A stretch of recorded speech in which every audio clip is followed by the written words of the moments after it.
So I was sitting here thinking, right?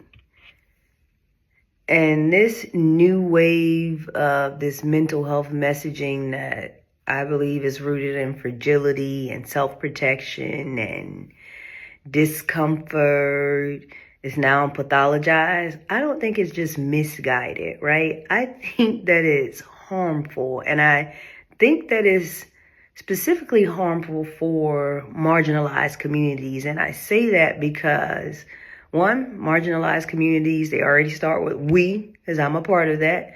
You already start with less. When the world gives you fewer resources, less access, or more barriers, the answer cannot be to retreat and protect. It has to be to build and expand. And I am not saying pull up your bootstraps, because that absolutely makes no sense. Because if you're pulling up your bootstraps and just pushing through, then you are not building your emotional capacity. I am not asking people to deny their pain. I'm saying I see the pain, but I also see your power. And then coddling encourages shrinking. What begins as honoring your limits quickly becomes never push beyond what your limits teach you. So you end up playing small. And then for minorities or marginalized communities, I just feel that the cost is higher. When you adopt a narrative that constantly tells us that we're exhausted, broken, or wounded, you start to internalize it. And over time, it becomes identity. And that's how deficits become destinies. And I'm just not here for it. I'm just not here for it. I prefer the messaging that can acknowledge and see my pain, but it does not promote avoidance over agency, because you have to develop your internal muscle needed in order to navigate some real realities. Like, marginalized people are already navigating harder realities, whether it's racism, classism, economic barriers, under-resourced systems. And when the message is to step back, say no, or to protect yourself at all costs, we stop developing. So no, I'm going to continue to drive this messaging, because I continue to say a lot of this stuff is very personal for me, for all of the identities that I carry, and it brings in all of my experiences and my education. So we are going to expand our capacity. Women are expected to show up into this world and get everything together, and we're never given room to make mistakes. And when we make mistakes, the way people scalp us for it, whether it's other people or whether it's us scalping ourselves and each other for it. We've seen a whole bunch of black businesses closing or filing bankruptcy, and black women in politics who people don't think run a perfect campaign. That's why they lost. Nobody else has to be perfect or is called to be perfect but us. And that is exhausting and frying to our nervous system.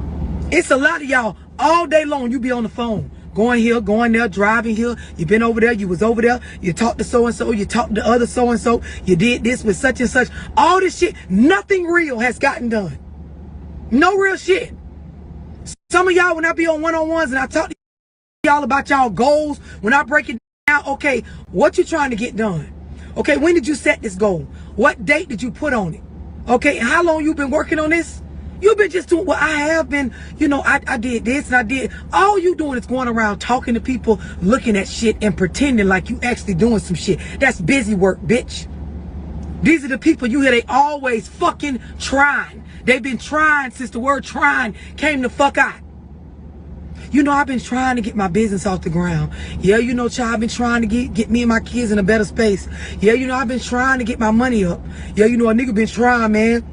You gotta give a nigga credit for trying. It's always trying, always trying. Y'all motherfuckers be full of excuses and busy work. Busy work. You ever seen a bitch, they look busy, but don't never. These be for a lot of y'all niggas that you be gone all day long and come back with no money. What were you doing? What the fuck were you doing? Some of y'all, you be gone all day in a bitch car, in your car, in your mama car, on a bicycle, a tricycle, bitch, on foot, Tom and Jerry. What the fuck? You ain't catch no rats? You ain't did nothing? Like, what the fuck is going on? I'm saying, a nigga's trying, listen, do. Stop making excuses. Look at the reasons for why shit is the way it is. Do something. Y'all females be doing the same thing. It ain't just niggas. It's not just niggas. It be some of y'all bitches. You been trying since trying came out. Some of y'all, you been trying to get yourself together since get yourself together became a phrase. Since a bitch put them words together is how long your ass been trying to actually get it together. To the point where you got kids that's 15, 16, 17, 18. They tired of hearing you say you trying. Then turn around and, and had another baby. So, bitch, you got a 1-year-old that you steady trying to make a better life for. Then you got a 15, 16, 17, or 18-year-old that, bitch, they've been watching you for 15, 16, 17 years try to make a whole. When is you gonna stop saying you trying? Stop with all them excuses and actually do something.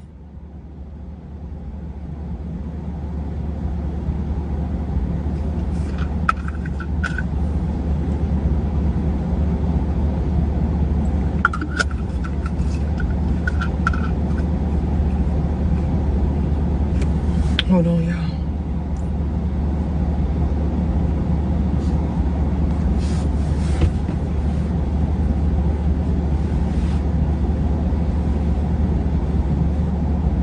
A bitch do be in the trap selling money.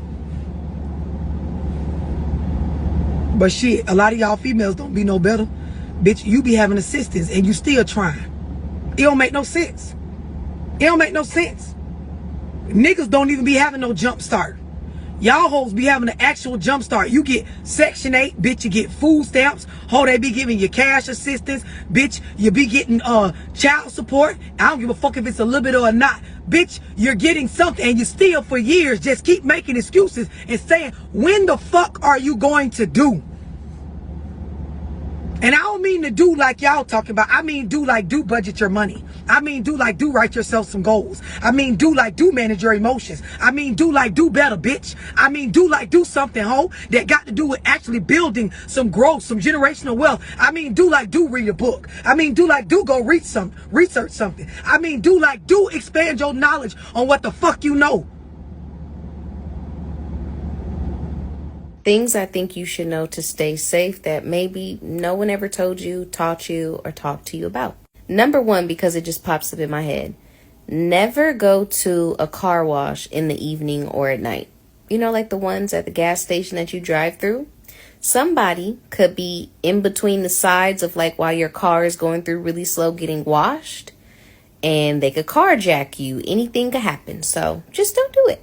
This next one sucks, but most recently I've seen someone talk about this and I was like, stop talking to strangers, stranger danger.